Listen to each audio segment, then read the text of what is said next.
Thank you very much, friends. Greetings. I appreciate so much the opportunity. I want to appreciate the European Union Parliament for the resolution on Uganda and for keeping an eye on Uganda.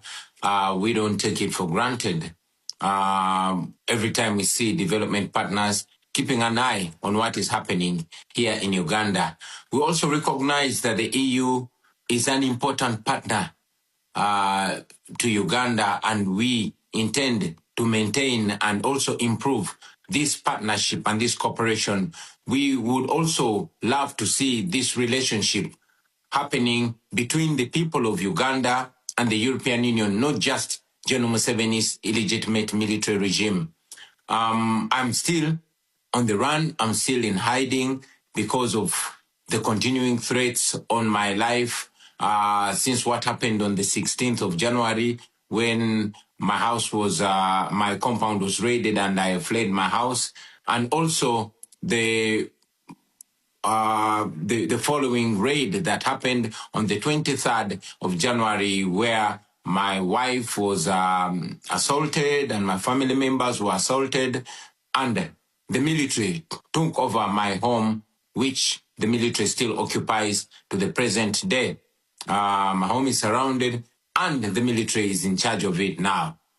What happened on the 15th of January and the preceding days was not an election.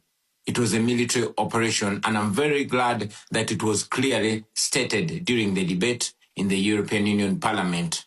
This violence started much, much earlier. It started on nomination day, and it went on through the campaign trail. And I'm glad that the resolution mentions in specifics victims like Mesa Chokero, who was shot and killed, and also General Muhoozi Kainerugaba, who is the military chief and the son of General Museveni, came out on Twitter and, mentioned how he killed 22 of our people, and hoping that I would be the 23rd. I must mention, though, that the numbers that he put are much, much less. Maybe he mentioned or he meant those that he killed personally. Otherwise, the numbers that we have of the victims, of the people that have been killed, are much, much, much more than 22. Many civil society organizations were closed down, especially those that are in the area of governance. It was mentioned, and I want to reiterate it again, that the internet was shut down 3 days before the election. Media houses were ordered not to relay the results that were happening and all that was going on ground on the polling stations, to ensure that there's a clear disconnect between what was happening in the polling stations and what was being relayed by the Electoral Commission. I'm very glad that Dr. Sarah Birete is with us today. In this meeting, she was arrested, detained, because she was taking an effort to speak out and educate people, the citizens of Uganda, about their rights and on democracy. I mentioned it that 2 of my deputy presidents were abducted on the eve of the election, and they remained missing for 3 weeks. We later learned that they were being detained in a military barracks, in a special forces military barracks, which is run by General Museveni's son, Muhoozi Kainerugaba. Most of our coordinators were arrested, were picked and detained. Some are still in detention, while some were dropped off. These also included officials from our election management committee. So what Mr. Byabakama, the chairperson of the Electoral Commission, relayed was actually completely different from what happened on the grounds. The law requires that there must be,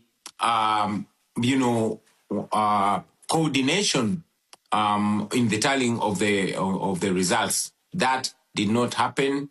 The candidates were not given copies of declaration of result forms, and the Electoral Commission simply declared numbers that it did not justify where they were coming from.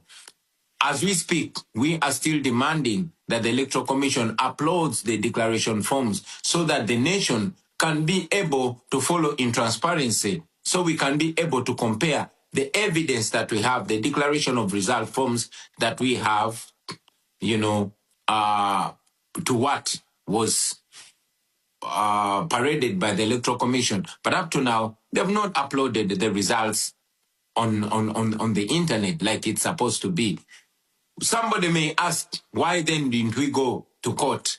But we've mentioned it again that institutions in Uganda have all been destroyed, and including the judiciary. The manner of appointment of the Chief Justice recently is evidence to that. The Chief Justice was sworn in General Museveni's farm. So that and many other reasons cause us not to have trust in the judiciary in Uganda, and many, many times the regime, General Museveni or his son, have actually been guiding publicly and sometimes privately, determining how the judiciary does its work. So we found no redress whatsoever in the Ugandan judiciary, and that's why we did not go to court. We have presented some asks, which I want to reiterate here. We've asked for targeted sanctions that target particular individuals and regime officials that have, excelled in gross human rights violations. We believe that will curb their appetite in abusing, human rights, in undermining democracy, and to ensure that there's accountability for their crimes against humanity. Because I know we have other speakers on the platform, I want to appreciate you for the opportunity and to further call for more interest and for more attention to the people of Uganda. We really, really appreciate the attention, but we still request the international community to keep an eye on Uganda, to keep an eye on what is going on here in our country. I thank you for God and my country. Thank you very much. I can promise we will do that. I make sure as the chair of the delegation EU Africa that we will keep an eye on Uganda and we will follow up the situation very closely.